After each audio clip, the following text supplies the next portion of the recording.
7월 29일 하늘에서 내리는 일용할 양식 하나님의 말씀은 출애굽기 21장 20절에서 27절까지 말씀입니다. 사람이 매로 그 남종이나 여종을 쳐서 당장에 죽으면 반드시 형벌을 받으려니와 그가 하루나 이틀을 연명하면 형벌을 면하리니 그는 상전의 재산임이라.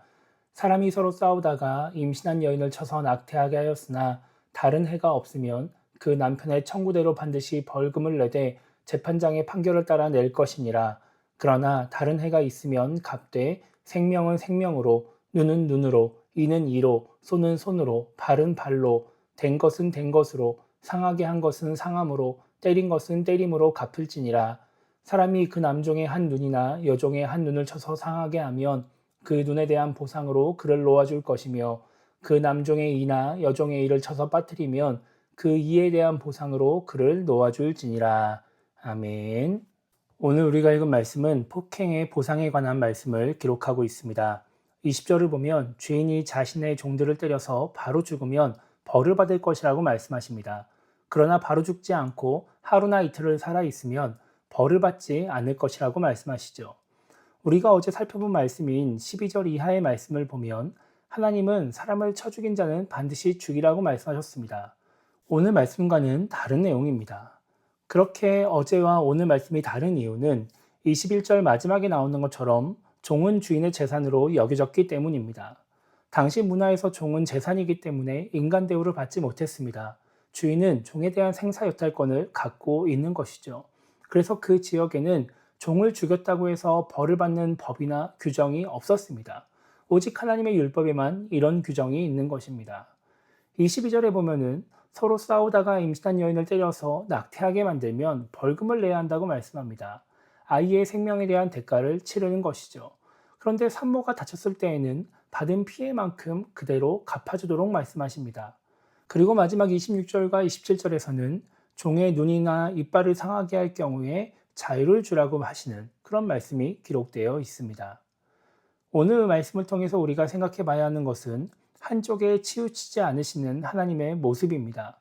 앞서 살펴본 것처럼 당시 문화에서 주인은 절대적으로 유리한 위치에 있었습니다. 그런데 하나님은 모든 사람을 창조하셨고 사랑하시기 때문에 약자인 종도 돌보고 싶으셨습니다.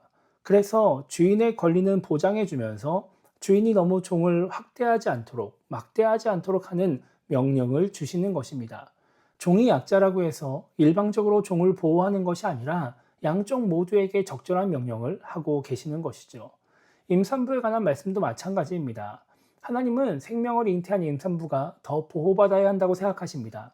그러나 그렇다고 해서 가해자를 과하게 처벌하지는 않으십니다. 왜냐하면 서로 싸우는 상황이기 때문입니다. 물론 누군가가 싸우다가 임산부에게 피해를 줄 수도 있는 것이고 또 임산부와 누군가가 싸우는 상황일 수도 있습니다. 이것은 정확하게 알 수가 없죠. 그런데 그렇게 싸우는 이유가 임산부의 잘못일 수도 있기 때문에 또한 임산부와 싸우는 그 사람도 하나님이 사랑하시는 대상이기 때문에 임산부라는 이유로 무조건 보호하고 상대방을 무조건 나쁜 사람으로 만들지 않으시는 겁니다. 행위에 대한 대가는 분명하게 치르게 하시지만 이 양쪽 모두에게 적절한 명령을 하고 계시는 것이죠. 우리는 인생을 살면서 다른 누군가와 문제가 생겼을 때 내 입장만 생각하고 판단할 때가 많이 있습니다.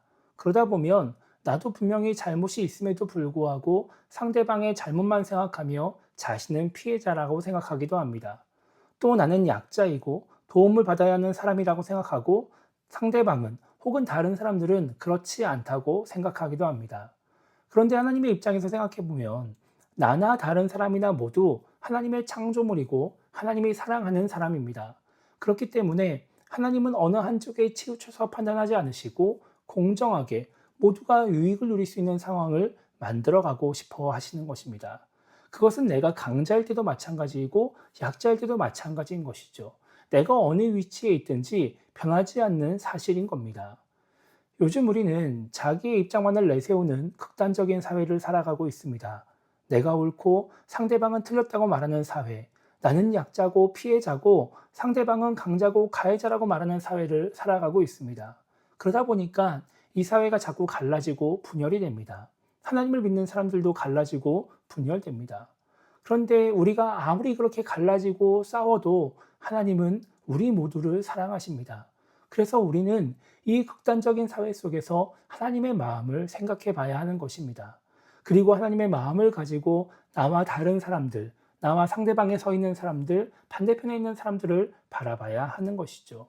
그래야 우리는 그들을 사랑할 수 있는 것이고, 그래야 우리가 하나가 될 수 있는 것입니다. 이 나라가 어떻게 하나가 될 수 있는가? 이 사회가 어떻게 하나가 될 수 있고, 우리가 속한 공동체에서 어떻게 우리가 하나가 될 수 있는가? 하나님의 마음을 가져야 하는 것입니다. 그래서 오늘 하루를 시작하며 우리가 이렇게 기도했으면 좋겠습니다. 우리에게 모든 사람을 사랑하시는 하나님의 마음과 또 모든 사람에게 유익을 줄 수 있는 그런 지혜를 달라고 기도했으면 좋겠고요. 그래서 극단적인 사회 속에서 다양한 사람들을 아우를 수 있는 신앙인, 모든 사람을 포용하는 신앙인이 되게 달라고 기도했으면 좋겠습니다. 하나님을 믿는 우리를 통해서, 하나님의 사랑을 통해서 우리 주변이 모두 하나 될 수 있게 달라고 기도하며 오늘 하루를 시작했으면 좋겠습니다. 그렇게 하나님을 본받아서 이 땅이 하나 되게 하는데, 우리가 속한 공동체가 하나 되게 하는데 귀하게 쓰임받는 우리 모두가 되기를 주님의 이름으로 축복합니다.